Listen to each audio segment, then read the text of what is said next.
What is up, everybody? What is going on? Welcome to the Suit Up Geek Fix podcast. Today, the journey to the Batman begins. This is our part one preview here, where we're going to be breaking down the Mask of the Phantasm against Batman Year One. Guys, if you're new to the channel, smash that subscribe button. Don't miss any of our Batman content coming up.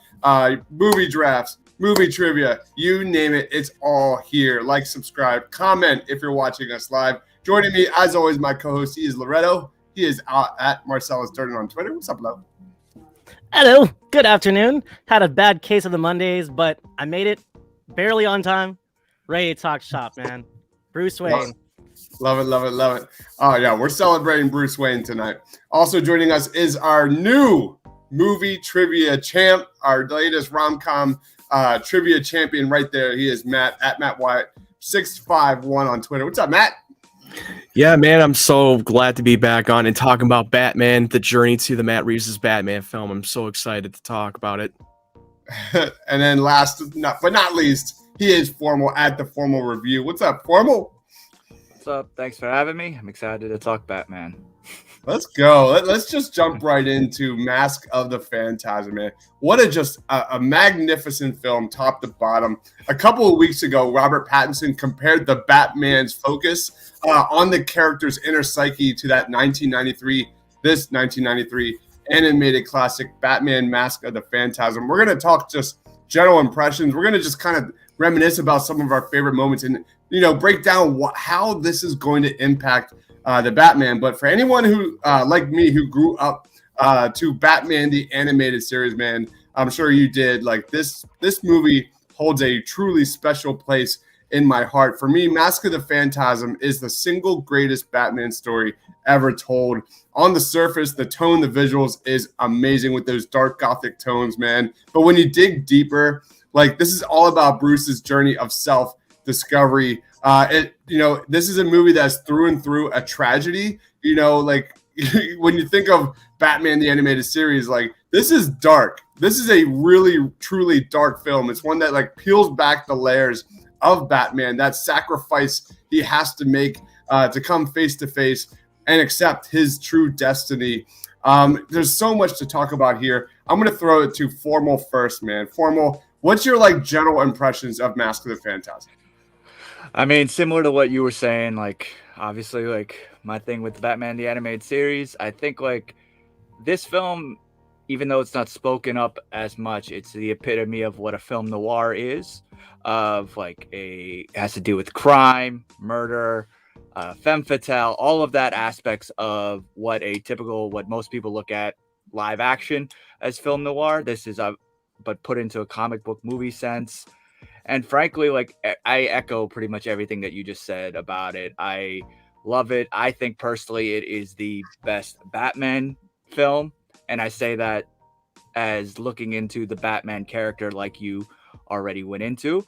And I won't repeat everything. But basically, yeah, like that's how I view this story. And the more I rewatch it, really just shows how impactful it is and how like little details in there that really help the overall mystery of the story, even knowing the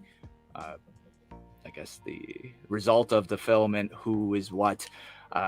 You still see little things here and there that really actually show how much the film really dives into the idea of what a mystery film it is, and also how much Batman actually is a detective, which is something that honestly, when it comes to live action versions of the character, we have really yet to be seen. Yeah. Like this is through and through a Bruce Wayne movie. This is a deep dive into Bruce Wayne, unlike we have seen in a lot of live action films. What about you, Matt? What's your general impressions of Mask of the Phantasm?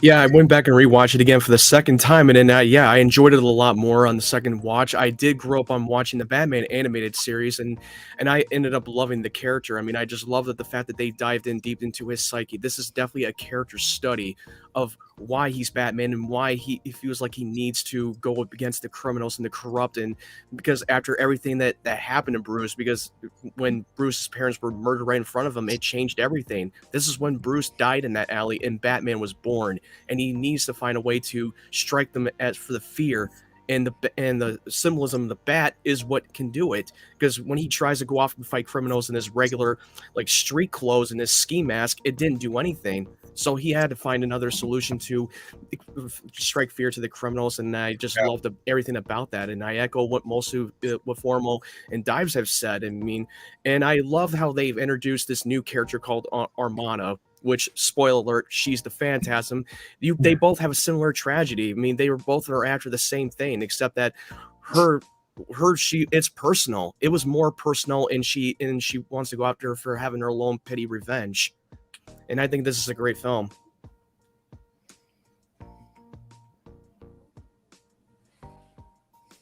My bad, I was muted. What's your thoughts on Phantasm, Lo?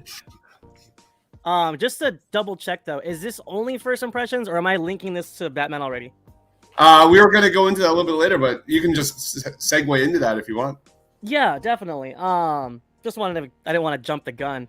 But ultimately, or I mean, initially, I want to say, I think this film, especially in 1993 when they released it in theaters, surprisingly, it's like, who was this film for? And it's just, it's such a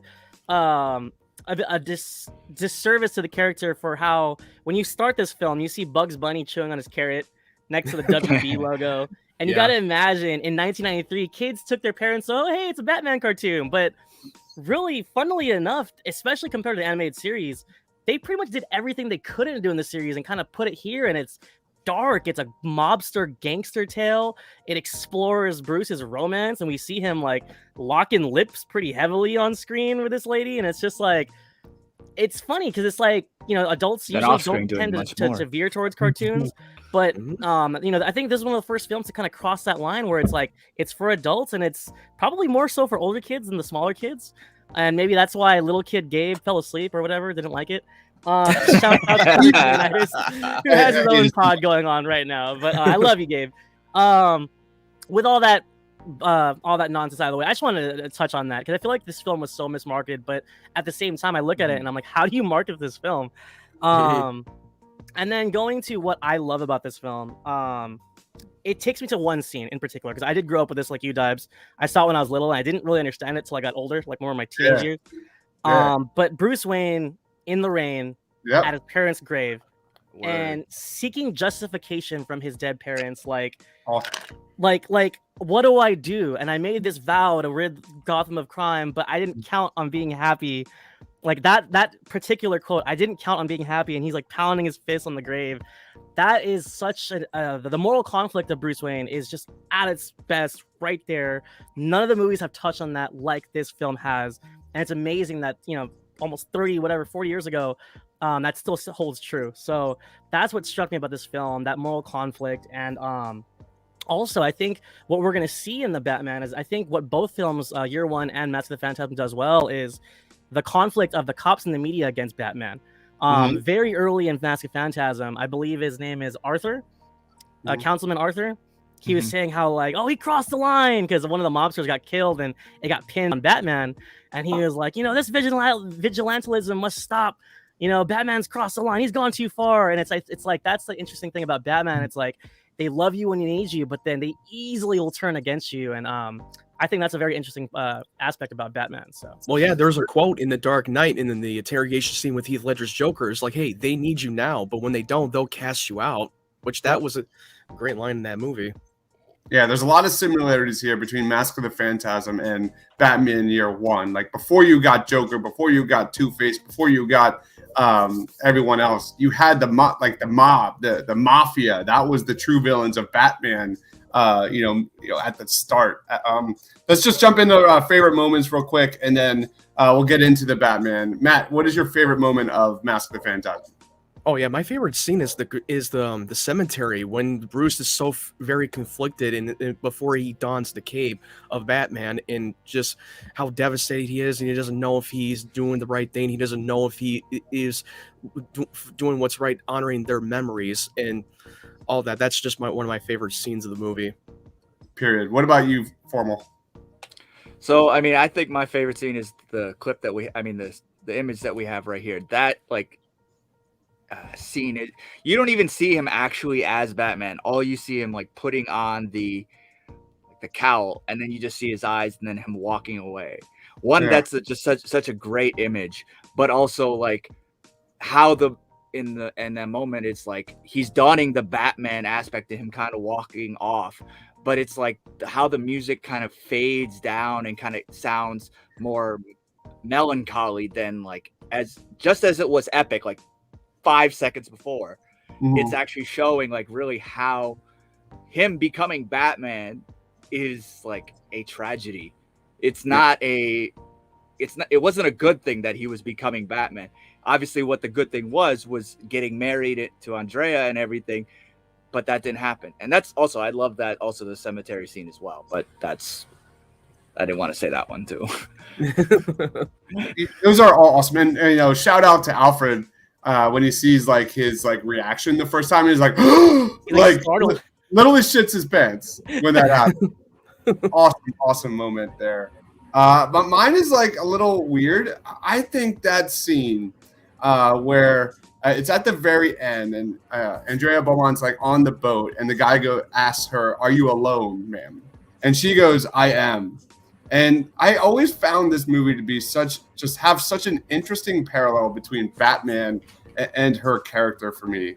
Like those two, you know, you see kind of Bruce using the murder of his parents as a way to become this hero. And then you see Andrea like losing her father and leading her to becoming this, you know, take that lethal approach and becoming the Phantasm. I think Andrea Beaumont's like legit one of the most underrated anti-heroes in, you know, Batman villain history, man. This is a character that Bruce was ready to, you know, drop on a dime and marry. You know, this is just a tragic catalyst for Bruce accepting his destiny as Batman. And I don't think people talk about it enough, man. This is such an epic, underrated character. And, you know, kudos to the Phantasm. You know, it didn't come from the comics. It was original at the time. Like you look at now, like everything's like copy and paste, top to bottom. I respect this character so much. Andrea Beaumont's that just parallel between her and Bruce is awesome. Just freaking awesome. Let's deep dive into how this impacts the Batman. Go ahead, Formal. Well, like I think like the biggest thing obviously has to do with the psyche of what Batman is.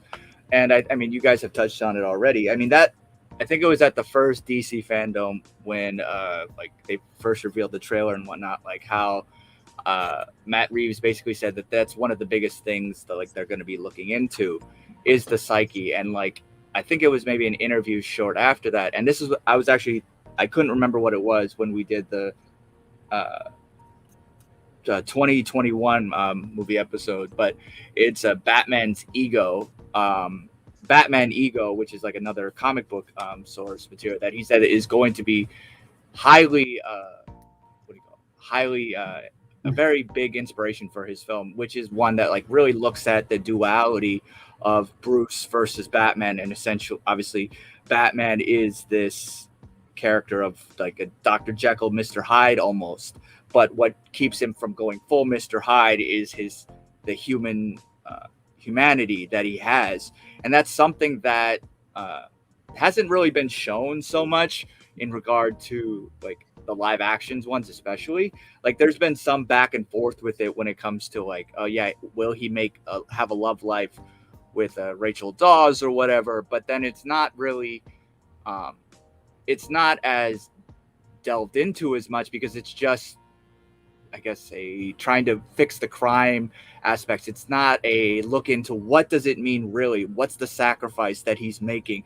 What is the tragedy of he's not going to be happy? He's going to be living in this world where he honestly thinks about his parents' death every single day, that he essentially puts on the mask because that's what really makes him Batman. That's the thing that drove him. And going into like kind of what you were saying already, Dives, about Andrea Beaumont, I agree 100% with that.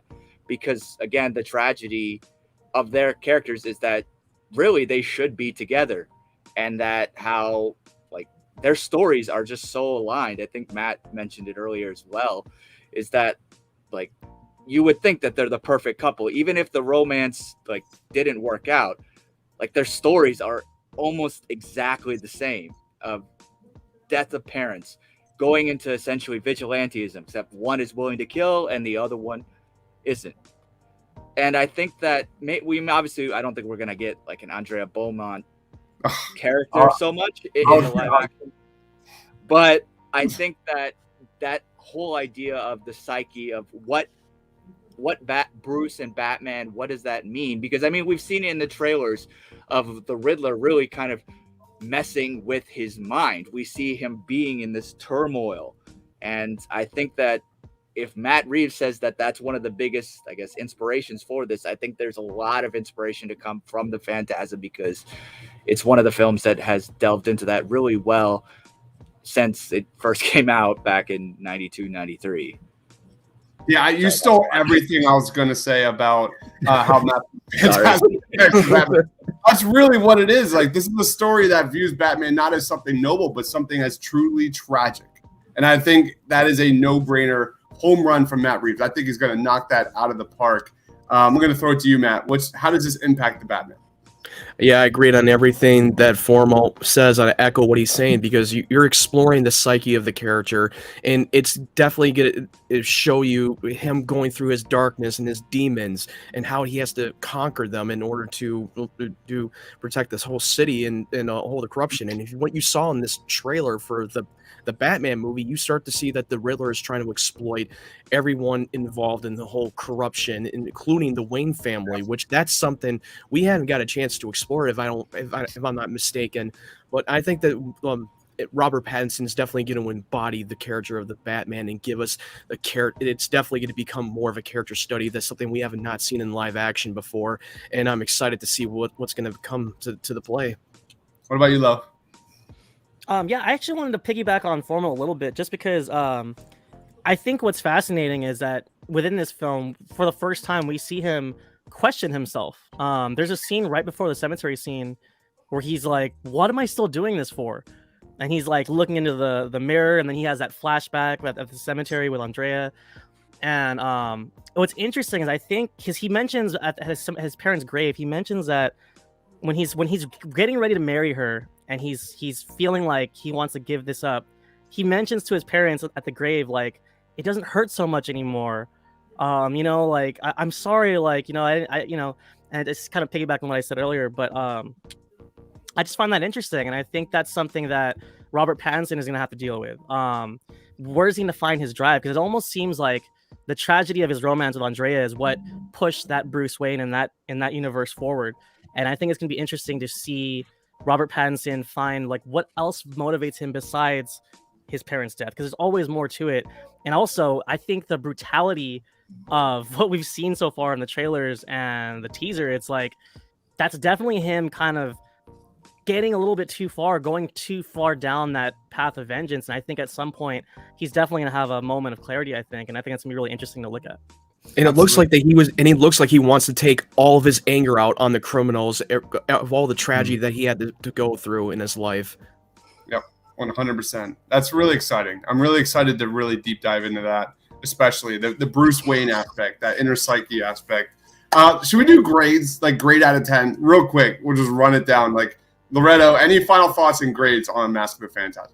Yeah, really quick, because we misconstrued what my favorite scene was. As much as I remember the cemetery scene the most, my favorite moment actually was when the cops chase him down, and it really humanized Batman for me. Like, that was the first time, especially watching the animated series, like, that was the first time we've seen him so vulnerable, and he gets blown up, and his mask is falling off, he loses his belt, his cape, and he's like literally bloody and like limping into the car as Andrea takes him to safety.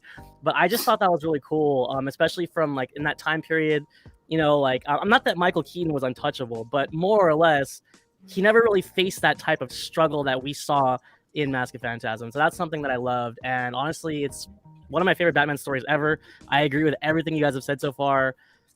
This is easily I think I'm gonna give it a 10, guys. I think I'm gonna give it a 10. Wow. What about you, Matt? Yeah, I mean, I really liked everything about this movie, and I mean, like on the second watch, and just seeing the continuation of the tying in the continuity to the Batman animated series. I love the voice performance, and Kevin Conroy. will always be the best voice Batman of all time. Yeah. And yeah, I just love to see him seeing through the struggle, and especially his new love interest, who has a lot of things in common, that they both have suffered through the same thing, except that they have different ideology of how they want to handle things. And like you said, that Phantasm is a new original character that was never been discussed and never been shown on screen before, and I think that was really interesting. So I'm going to give this thing an 8.5. What about you, Formal? So I'm yeah, I like the movie a lot, obviously. But I think like I also want to give a shout out to another few like scenes. Like one of my favorite scenes also is like the honestly, in my opinion, one of the biggest Batman burns I've ever heard, and I still like laugh at it to this day. Is like when Batman is like investigating Andrea, he goes, "You still follow your dad's orders?" And she goes, "The way I see it, the only one who in the room controlled by his parents is you." And I just love that as just a burn on Batman, but while it also being true. And I agree with Low like 100% when it comes to that scene as well. I think that like it definitely humanizes the character a lot more than we've seen in the live action. And I'll try to keep it short. This is something that is just really great all around, from the music. It has a gothic score, and it's really something that really wasn't touched on. And by touched on, I mean a little bit, and up until potentially like Batman Begins a little bit.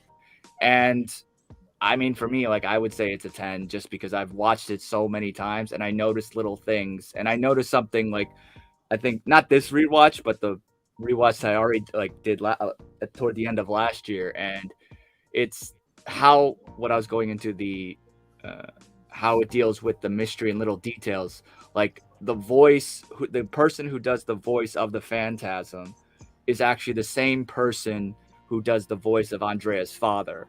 So cool. It's how deep that it dives into that whole idea of a misdirection to actually try to make you think, oh, it's definitely not Andrea. So I think like it's really does a really great job on showing Batman as the world's greatest detective again, which isn't something that's shown really at all in any other live action bit. That's the single biggest reason why I'm so excited for the Batman. Like, we're finally getting live action world's greatest detective on the big screen. And this is where it started. And it just kind of just stopped, to be honest. But this was just a great film, top to bottom. This is a 10 for me. I would argue this is in my top 3 Batman movies of all time. This movie, just from the jump, the music, the tone, my wife never saw this before. We were watching it this morning, and like that even brought her attention. She's like, wow, that's pretty cool. Like, it is just such a beautiful yet tragic story here about Batman. There's so many motifs here. You nailed it, Matt. Like, this is where Batman, like, it started with Batman wanting to strike fear into his enemies. And I just love every single second of this film, which means we are going to roll on to our next film here. And that is Batman Year One. Let's like deep dive into Batman Year One just a little bit. Matt Reeves said a year ago that the Batman is not an origin tale. We're not doing, is in quotes, we're not doing anything, any particular storyline. Year One is one of the many comic books that I love. We're not doing Year One. It's just exciting to be focused very specifically on a tale that is defining for Batman and very personal to him. Obviously, we're not doing an origin tale or anything like that. We're doing a story that is definitely Batman, though, and trying to tell a story that's emotional and yet really about him being the world's greatest detective and all the things that, for me, since I was a kid, made me love Batman. And this is an interesting film. Let's just jump right into general impressions. Go ahead. I will throw it to you, Matt. What was your general impressions of Batman Year One? Well, yeah, I mean, my general impression is that we get to explore 2 characters' story arc. We get to explore more of the character study of Jim Gordon, and where he started and why he's transferred over to Gotham PD. He's a war veteran. He's been through a lot, and he has a pregnant wife that he has past, and you see him exploring the corruption of the Gotham PD and how badly has it gotten, but he was just playing more of the long game and not try to take it into his own hands like Bruce Wayne has been doing. And then I love the whole aspect of the character narration, which that was an interesting that I haven't seen before. I mean, it kind of felt like a Sin City style where every character narrates their own story, which that was interesting. And and we definitely get to explore Bruce Wayne's side of the story, exploring the transformation of him becoming the Batman, where now he's coming home to Gotham after his long absence from the city, and then he's been training for years, and you start to learn about the psyche of the character, kind of like the Mask of the Phantasm, and you see the full transformation of him becoming the Batman that we know and love. And it's definitely, I love the style of the detective noir style, and it's just not focusing on these big Batman's rogues gallery. This is all about taking down the criminals and the corrupt and the mob, which that was an interesting take. What about you, Formal? I think that this film is very loyal to the source material, and that is a good and a bad thing, I think. And I can get into that in a little bit, but I agree with, I do like how it shows the the contrast between Jim Gordon and Bruce Wayne. I think that was done really, really well. And it actually, similar to what I said earlier about the Andrea Batman back and forth, this does a very similar thing. That's very much like Heat in a way, with Robert De Niro and Al Pacino. And honestly, like, this movie obviously came out after Batman Begins and after, if I remember correctly, after The Dark Knight. And you see a lot of similarities there, but obviously those two movies were based on this original comic. So you can see a lot of similarities there. And I agree with when it comes to the Sin City aspect. And I think that was an interesting choice to go with. And it makes sense that it's like Sin City, like with Frank Miller writing it. So I think there are a lot of really great things in this, but it doesn't hit everything. But I'll be positive for right now. Right now we're just talking about general impressions of Batman Year One. Lo, any thoughts on that? Yeah, I was actually listening while I was away. I just had to step away for a moment. But Matt, I loved how you brought up Sin City, because Year One, the comic, is actually done by Frank Miller, of course. And I was joking with our friend Michael Thomas at Novice Cinephile on Twitter, and I was saying how Batman Year One feels like Sin City starring Bruce Wayne and Lieutenant Gordon. And it's so grimy. It has that noirish first-person narration. And it gets a little like weird, like Selena and that little girl, I guess they were like getting pimped out and stuff like that, and then Lieutenant Gordon's cheating on his wife. Yeah, and you see that Selena Kyle is an escort, and you see that she now wants to change things and be a cab burglar. That was interesting. I didn't get to go into depth on it earlier, but I wanted to save it for this because it reminded me of Old Town in Sin City. I don't know if you guys remember the film. Rosario Dawson was like, protecting her town. Right. The mob was up in there, and then Dwight was like the anti-hero of that, and it reminded me of like Selena and Bruce there, and maybe we might see something like that in the Batman. But yeah, overall though, I'm like you, Formal. I like Year One, but then there's some things I have gripes with. But ultimately, I like how dirty Gotham feels. It 100% feels like an old-timey film noir with undersea, like that crime underworld. The corruption in the police, especially Commissioner Loeb. I think that's something that we might see even more of upcoming. And one last thing is Matt Reeves, I believe at Fandom, he said something like, this is kind of like almost unofficially like Year Two. He's still a new Batman, but he's not like completely a new Batman. So I think it's an era that I don't think any of the films have quite like hit on the head. So that's my first impressions of it. Yeah, for me, I love how raw and amateurish Batman is in this film. To me, that was a major takeaway. Like, he almost accidentally kills a kid on his first outing in the outfit God. and literally calls himself an amateur. I really enjoy that. Like, this movie is about flawed characters, you know, amongst a ton of corruption. You have Gordon, who's cheating on his wife, and you have Batman, who's just flawed through and through. So He that's called himself a fucking amateur. yeah, there are definitely problems. Like, I didn't like how they just rushed Batman's like first appearance. Like, that literally, like, they didn't get into the costume design. They didn't get into anything. I like the reveal of him seeing the bat fall onto a sculpture of his father. That was pretty neat, but they kind of just rushed things a little bit. But through and through, this film's about Gordon and Batman trying to cement their will, trying to cement their ideologies for the betterment of Gotham. And yeah, obviously the Batman Begins similarities are through and through in this film. And but it's all about Batman and Gordon and that start of that relationship for me. So you kind of nailed it, Loretto. Like, going into favorite moments, you stole it for me, just like Formal stole mine for Mask of the Phantasm.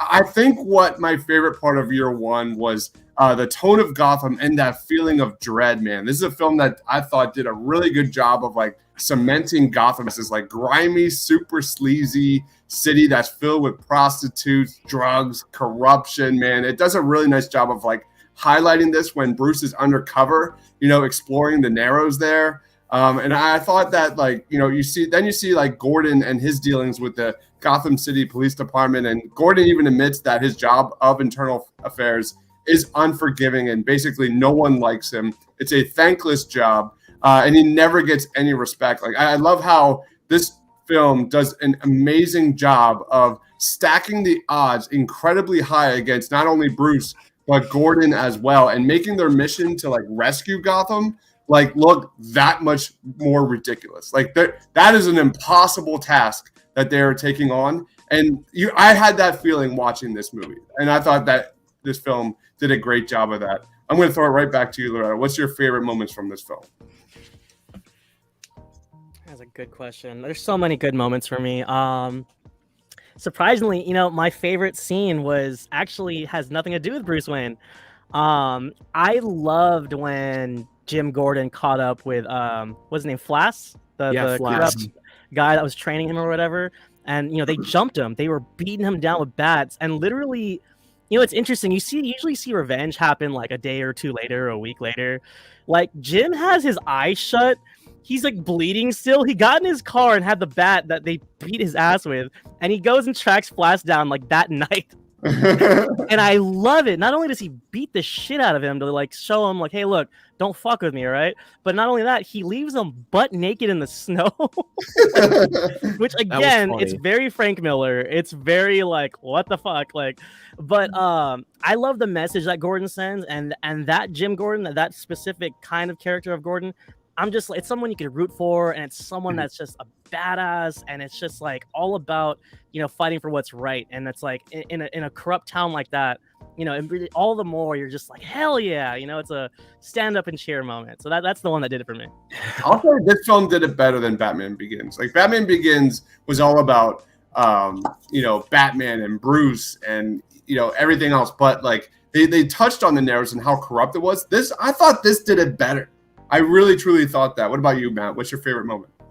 It's the same with Loretto. I mean, from Jim Gordon to track down Flask and beating the crap out of him, getting even with them. I mean, he had every chance to want to shoot and kill him and try to get away with it, but he doesn't do that. So he just does a man-to-man, one-on-one fight, and that was badass. And it just shows you how great of a character he is. And he has such a great, rich story that we don't often get to explore in any of the iterations of the Batman. And I thought they did a better job with this.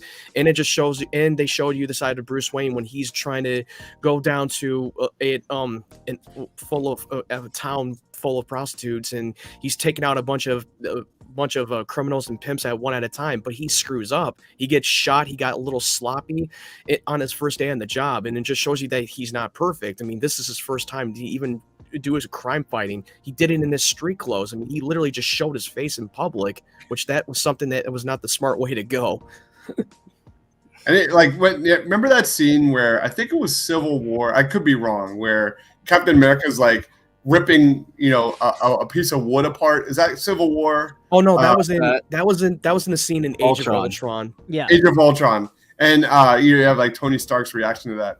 Dude, Bruce Wayne has no powers, and he literally just sweep kicks a tree in half. Well, to be fair, because you had a bunch of SWAT teams shooting with their assault rifles on the wall until it almost tore apart. So that's what gave him the opportunity to tear down that wood easily because it was halfway chopped into shit. No, but Matt, there was a training sequence where he literally roundhouse the tree. But he did roundhouse that brick, that big bricks. I was like, he literally goes, "I'm not ready," and then he just knocks down, cuts the tree in half with a kick. And he doesn't have superpowers. Barely has super strength or something. Oh man, Miyagi-Do would be like, "Damn!" There you go. What about you, Formal? What was your take? What's your favorite moments of Batman Year One? I mean, I echo everything y'all said. I love how gritty like Gotham is. I like how they made that. I like the little moments, honestly, when it comes to just like who Batman is. They obviously do show him kind of as a detective, not as much as Phantasm, but I think like there was a moment like when I don't remember, but like there were like two unconscious cops in a car, and like they're clearly corrupt, and he goes like, "They're scum, but even scum has families," and then he like takes them out of the car, which is like such a Batman line. It's just like, yeah, they suck, but all right, I gotta save them, and then he does. And it's like little things like that where you notice more and more that he's becoming the Batman that we obviously know and love. I will say my favorite part of the entire movie, though, goes kind of similar to what you guys were saying about Gordon. I really like that, but I really think that it helped a lot was having Bryan Cranston voicing him. Yeah, I thought right. He honestly. One, I'm surprised he hasn't been Gordon because he definitely looks the part, I would say. Oh yeah, an actor like Bryan Cranston would have been a perfect choice to play Jim Gordon in live action. Yeah. So I think like he obviously adds to this kind of like the way he delivers the lines. It's obviously cold, it's obviously mean, and Cranston's voice. I mean, you've seen him obviously in Breaking Bad and even the Godzilla movies for a little bit. His voice really adds a gravitas to this character that even in the Batman the Animated Series, he didn't have that type of gravitas. And same thing even with Gary Oldman's version. It's such a different way to see Gordon, and I really, really like that, which is more than I can say about what's his name? The guy who voiced Batman / Bruce Ben McKenzie. Ben McKenzie. Yeah. Yeah. And fun fact, if you didn't know that, that's the same actor that played Jim Gordon in the Gotham series. Yep. Get out of here. No, I'm not even joking. I mean, I'm not gonna. My little criticism with the voice acting with Ben McKenzie, I thought his acting was a little bit wooden at times. It wasn't a strong voice performance in my opinion, but Bryan Cranston's voice performance was incredible, and he would have been great in either live action or animation for Jim Gordon. Dude, I watched every episode of that Gotham show, unfortunately. I didn't know it at the time when I watched that movie. I didn't know it at the time until I IMDb'd it, and I just like, oh my god, this is the same guy that played Gordon. How crazy is it? How ironic. That's nuts. Oh, that's great. Matt, favorite moment? Did you do yours? Oh no, I already brought up the favorite moment. Loretto, favorite moment. We did our. I kicked that one off. All right. We're all set. Let's jump right into how this movie is going to impact the Batman. Let's go right back to you, Formal. Where are you gonna go? I'm like hesitant to see like how much that this film does, because I see obviously, like I said already, like you see how much it impacts like Batman Begins, and you see where the source material like obviously has all that, but I don't know, because I think that all of the things that I could say about this film I said already about Phantasm. So aside from just like, since this is it's technically year 2, so from a story perspective, we have this, and this is potentially just like background knowledge instead of just like actually, I guess, inspiring the story. So I'm not really sure like how much it will impact, aside from maybe the gritty Gotham look and maybe the type of Gordon that we get. Mm-hmm. Yeah. What about you, Matt? Yeah, I think it will have a little bit of an impact because you got to remember that when a while back they announced that they were going to do a Gotham PD that explores the corruption of the Gotham Police Department, which is going to explore more of Jim Gordon, and it's taking place in year one where Batman is still around, and I believe they will see Batman in the show, but not like as a main character. But this is going to be focused more on the centric of Jim Gordon, which that's going to be something that kind of like what Batman Year One did. You know that you had two different character arcs with Jim and Bruce in the same movie, but this one will in live action. This is going to be a separate thing where in the Batman movie you're exploring the psychological character of Bruce Wayne, which is something that we don't always see in the live action Batman. Like Michael Keaton's Batman in the 1989, he was a great Batman, but you don't really know much about him really. He's just doing his own thing in Gotham. Then when you get with Christian Bale, it was more of a Bruce Wayne-centric story in the Dark Knight trilogy. Then when you get Ben Affleck, which Batman in BVS and Justice League, you just see a Batman who is at the end of his career, which in my opinion, I still think he is still the definitive Batman in my opinion. I just wish they would have had him do a solo movie, which it was supposed to be directed by Ben Affleck. And but anyway, it is what it is. But I'm glad that Matt Reeves directed this, and I'm glad that Robin Pattinson was the perfect choice to be casting. Even before he was even confirmed, I always defended this choice because I think he's an incredible actor, and I think he's going to bring it. And Matt Reeves, he's an incredible director. He directed the Apes movies, and I trust him, and I love the entire cast.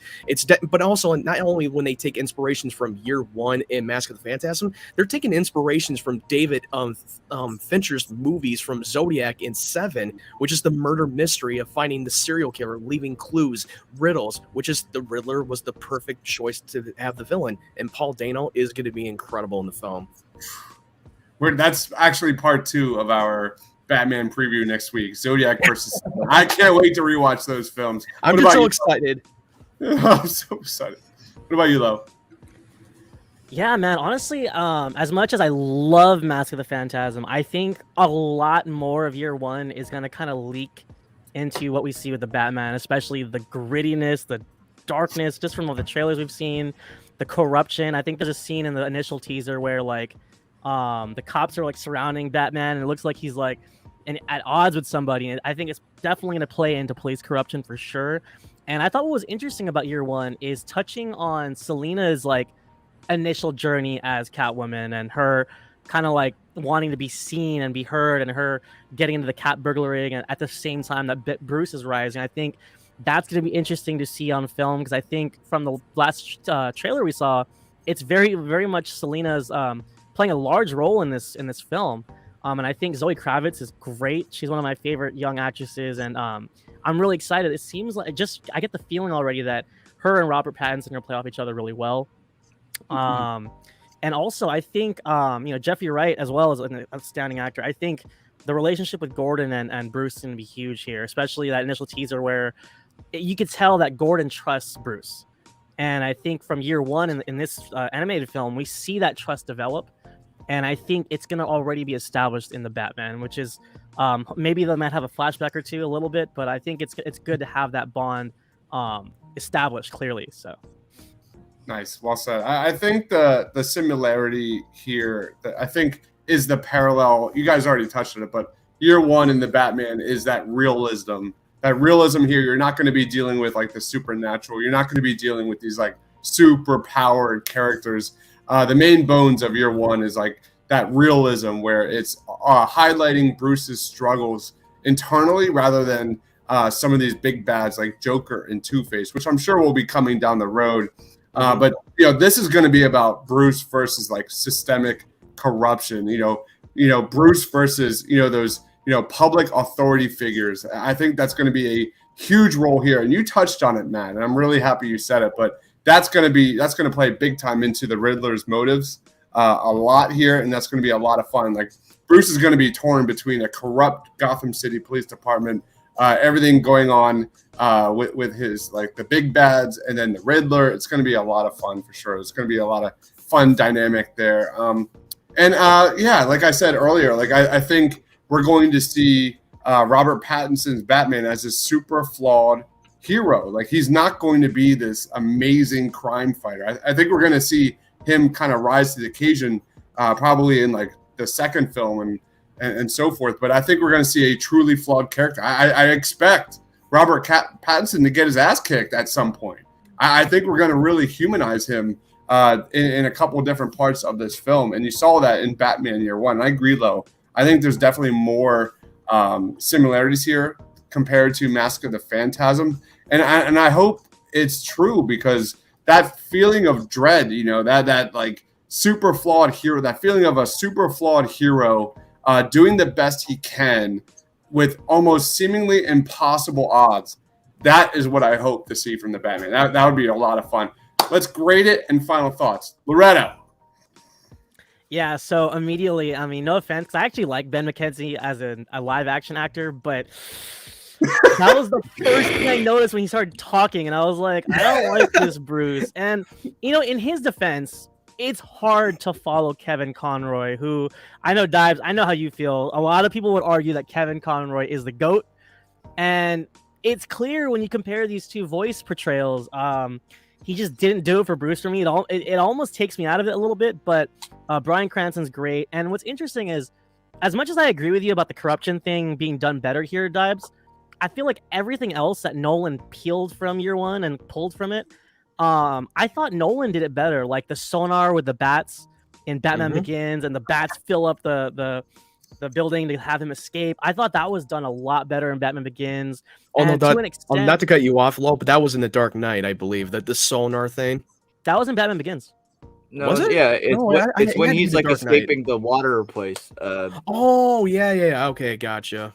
And then also what's interesting, it's not exactly the same, but similar circumstance where the climax of Year One, we see him save Gordon's baby, and then in The Dark Knight we see him save Gordon's son from Two-Face, and I thought that dynamic was done a lot better for the Dark Knight film. So I mean, it's just one of those like things that, you know, I'm not saying what Year One did was bad, but it's just as far as maybe it's just Frank Miller's story and a lot of his style here. It was a little bit like too much of him. As much as he nailed some of like the best parts about Batman, I think there was a little bit too much Frank Miller's gothic, weird, you know, noir style. That's something that he loves, obviously. And I think in a thing like Sin City, that's like his own baby. But when you put your own take on a character, it almost kind of changes it to a whole different thing. And that's my only issue with Year One. It's just a little bit too much Frank Miller for me. I'll give it like a 6.8. You're the worst. What about you, Matt? Yeah, I mean, overall, it's a really decent film. It's not a film that I always go back and rewatch over and over again. It's a movie I would watch like yearly, and I just wish they would have done a little bit more for Bruce's character, of like be a little bit more compelling. And I wish that they had a different voice actor. I mean, not to blame on Ben McKenzie, he is a great actor. I just thought he was just miscast. I mean, yeah, you can. It's difficult to top like Kevin Conroy's voice, but the beauty thing is, if you're voicing the character Batman, you got to take the character and make it your own and not try to like mimic their performance. That's the key thing about them when you have a shoes to fill in when you're playing an iconic role.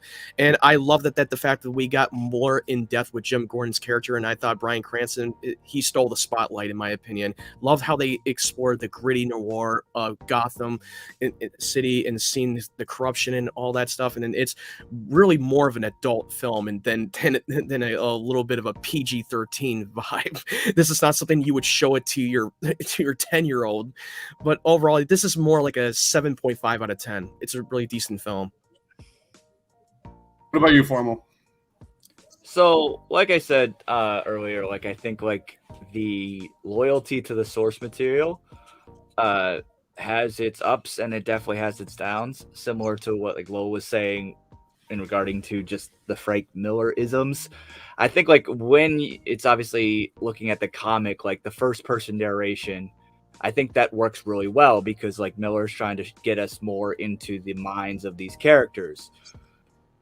In the film, I'm very glad that they did not do that in the Nolan ones because I don't think it works all the time. And then on top of that, similar to what you guys saying and with Ben McKenzie, he doesn't really fill the Batman character very well, even though like Cranston does, like I've already said, an amazing job.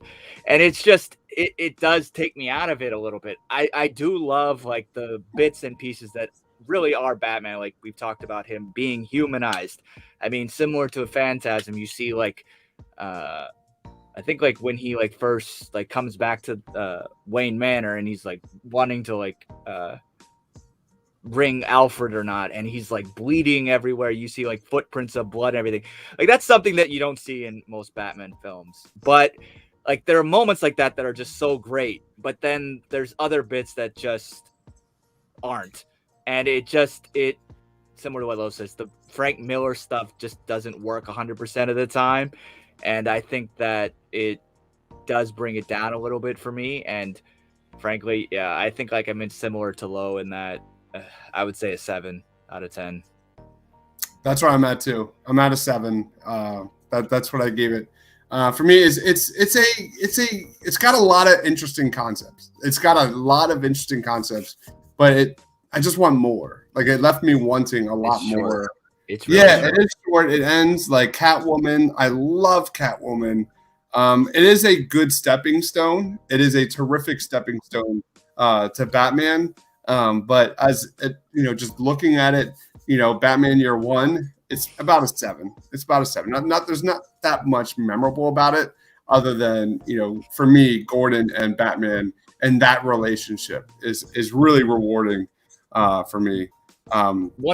One other thing that didn't work for me was like the weird, like I guess time, like it just like hopped around, just like, oh, here's instances in time where these characters are interacting, where incidents are happening, and there's not really much of a connection between the time points, and I was just like, okay, Yeah, That's a that good works. point, Not Formal. It was really- very disjointed. Like Yeah, the way I they're agree. pacing it. 100% agree. It's like March.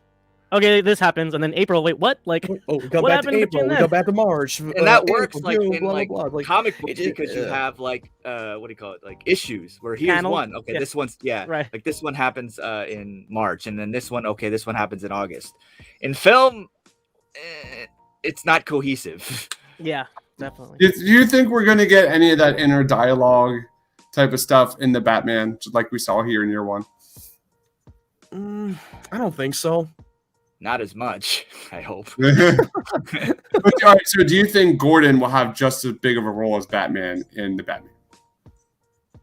Well, like I said before, that there's a reason why that we're getting the Gotham PD show. You're exploring more of Jim Gordon's story than the Batman story, even though it's taking place during Year One, and Batman is present in Gotham during his first year of crime fighting. So I think he's still going to have a supporting role, but I don't think he's going to be like the center focus, like jumping back and forth to Batman and Jim Gordon. If that makes any sense. I don't know. I have a vibe. I have a vibe that Gordon's going to have a huge role. Who is the actor playing Gordon in the Batman? Jeffrey Wright. Jeffrey Wright has possibly Phenomenal one of actor. the best voices in Hollywood, period. Like, wouldn't that be kind of like a disservice to not have him do some inner dialogue in Oh, the no, Batman? I'm pretty sure he'll have a lot of heavy dialogue and explore the relationship between him and the Batman. I'm pretty sure they'll touch on that. I think this is on it. I think that relationship, that parallel between Gordon and Robert Pattinson is going to be Bruce Wayne is going to be just a massive part of the Batman. I think that's where this is going. You know, I mean, they as gotta much as I fill like, 2 hours 50 minutes with something. as much as I like Jeffrey Wright, though, I think my only issue is that it might take away from this iteration of Batman. And I think that for its first one, like being like this whole new version of Batman, I think we do need to spend that time with him as well, though. You know? I agree. Because you don't want to lose focus on the Batman character, because the whole point of it's a psychological character study with Batman. That's something that has never been done in live action before. So here's our grades. Mask of the Phantasm got a 96%, and Year One got a 70%. Did we get it right, Loretto? Oh yeah, well, 100%. It's apples and oranges, and not that Year One's a bad film. It's just better storytelling in Mask of Phantasm, and honestly, like you've been saying, Dibes, it's one of the best Bat stories, period. They just nailed it in '93. It's incredible, and it still holds up. What about you, Matt? Did we get it right? Yeah, I mean, I agree with Lo. I mean, yeah, sure, the Batman Year One is not like the most like constant rewatchable, but I mean, I just thought that the Mask of the Phantasm had a better story. It's a little bit more emotionally compelling than Batman Year One because we kind of didn't really get a lot of the story with Bruce Wayne enough because I feel like that Jim Gordon kind of stole the spotlight. What about you, Formal? Since I've been talking a lot, I'll keep it short and say yes. And I agree with what you guys said. I just want to say we have Christian in the chat, and then we have Gabe. These guys have been picking on me for literally the last like 2-3 years about Mask of the Phantasm. Fuck you, Christian. Fuck you, Gabe. 96%, baby. Let's freaking go, man. They know how to put the knife in and twist it because they know how much I love Phantasm, man.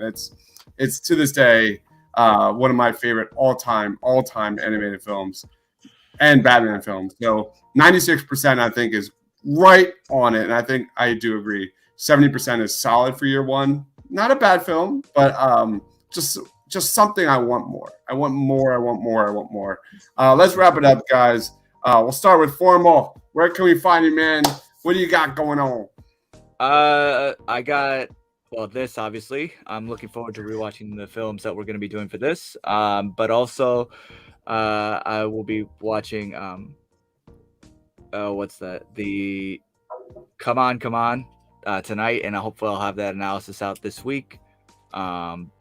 And we have the Oscars apparently coming tomorrow, so I'll be adding more to that list in the next coming weeks. But yeah, and anyone, if you want to reach out on any of the socials, that on the Gram, Twitter, Facebook, yeah, just reach out. I'm willing to talk. Awesome. What about you, Matt? Champ. Yeah, I'm the champ. Thank you. 3-time champion, baby. And this has been a fun time talking about the Batman, and I'm open to come back to continue the journey to the Matt Reeves' Batman. And in case you guys who are watching, keep an eye open for those ticket sales for that fan screening event for the Batman IMAX, because the ticket sales will drop around 9 a.m. Pacific Standard Time, and I'm going to be on that 100% in getting those tickets because I'm just surprised that they're going to show this by the first day of March, a few weeks before the film actually comes out, which that's insane. It just shows you that they have a lot of confidence that this movie's going to crush it. So if you want to reach out to me, just go to my Twitter pages at MattWyatt651. I have a link tree in the bio where you can find me on Instagram, and then you can check out my letterbox where I just do my movie reviews. So overall, I had a blast. Matt Wyatt is triple champ in our movie trivia, and I'm going to announce not this Friday, but the Friday after that, it will be Harry Potter trivia. Potter trivia down. Oh, that's gonna be fun. Yeah. What about you, Lo? Go ahead, man. This is completely off topic, but I feel like the Buffalo Bills in the early 90s, kept going to the Super Bowl but kept losing because how many 9s have I had in trivia? Anyways, also Formal. I know I'm so salty. Formal. I love that you're saying "Come On." That's in my top 5. One of the best films of the year. I'm excited for you. Anybody that wants to talk shop, talk film, and just shoot the shit, follow me on Twitter at Marcellus Durden or Letterboxd. All my reviews are there. Once in a while I tend to word vomit and spew stuff about films I've seen, and we got a lot of cool stuff coming up.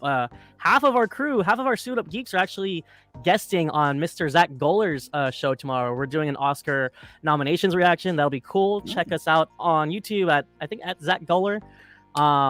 We are also doing a Jackass review tomorrow on this channel.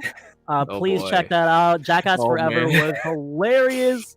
I agree. Oh my god! In the pandemic, I think the world needs a little bit of Jackass, man. We need to laugh. I agree. That's we definitely need a laugh, especially with Jackass, because this is a film that hasn't been we haven't had another Jackass movie for the past 10 years, and then when we're in the middle of the pandemic and everything that's going on in the world, we just want to sit down and go to the theater with a crowd of people and just laugh our ass off and watch them doing one of the stupidest, dumbest shit stunts and practical jokes, and just have a great laugh in the theater. And that's what Jackass Forever did. Formal? I will say the Kobe cameo on Jackass was great. I will say that. I'm gonna have to talk to you offline. Yeah. Overall, though, where am I? Well, oh yeah, we're doing a Jackass 3 tomorrow. And also this Saturday on this channel, we are doing our rom-com draft, which is gonna be fantastic. I'm hoping this is my last chance. If I don't win this one, I'm not getting into the tournament next month. But tune in. It's gonna be a rom-com fantasy football style draft. We got some wonderful new creators. It's always awesome seeing new faces on this channel. That's gonna be a lot of fun this Saturday. Please mark your calendars. I can't wait, man. I have my top 40 ranked right now, but we're doing 6 rounds, so I need to add to that. Damn. No doubt about it. So I thought you guys do like 5 rounds, so now you're doing 6. Okay. I know. It depends on the field, That's though, good. Matt. Like, I think for best picture and for like Rom-com though, that's it's deep. that's a hard one to do 6 rounds for. I'm gonna admit. Well, I don't know about you, man, but it's pretty deep. That goes pretty far if you really, dig into it. So Yeah, I wouldn't say they're all good. I mean, there are some great rom-com movies. Yeah, I'm not trying to Especially, deny that. especially R-rated. Especially some of the best R-rated rom-coms. I was just gonna say I can do 6 easy, so that's why I don't mind it. I don't mind it. I'm also like, I've got Boba Fett fever, man. I'm so psyched for Wednesday, man. It is so going to be nuts. I mean, is this going to be Avengers Endgame level event in this finale? Are they just going to bring everybody in? Because in the last episode, it was just full of Star Wars legacy characters. He's just going to bring everybody in. I hope so. Yeah, Bosk is definitely in play. That's going to be awesome. How are they going to make, like, they already brought in they are, in the last episode, they swung for the fence. They just brought everything, which I'm not complaining about. Oh, I'm not complaining either. I mean, the last 2 episodes have been like a banger, even though that this was not really a Boba Fett story. The Mandalorian just hijacked it. But even though I'm not complaining, I still love those 2 episodes. They were top tier in the finale. I'm a little nervous and excited at the same time. But this is probably going to be a finale that we're all going to talk about for the next month or 2. Yeah, so we'll be doing a review 8 p.m. East Coast time live. I'm a little worried about Robert Rodriguez. Little worried. That's sorry though. I can't not say that. He's directing the finale, and his 2 episodes have been awful. I think he's gonna show off a little bit here, in my opinion. Save the best for last, I guess. All right, thank you everyone for watching. Please be sure to smash that subscribe button here. Hit the like button if you love the Batman. We'll be back for 7 versus Zodiac, which is gonna be a slugfest, man. That's gonna be a ton of fun. We might need to just make this a full-blown versus, because those are 2 films for me are some of the best of all time. So that is going to be a ton of fun.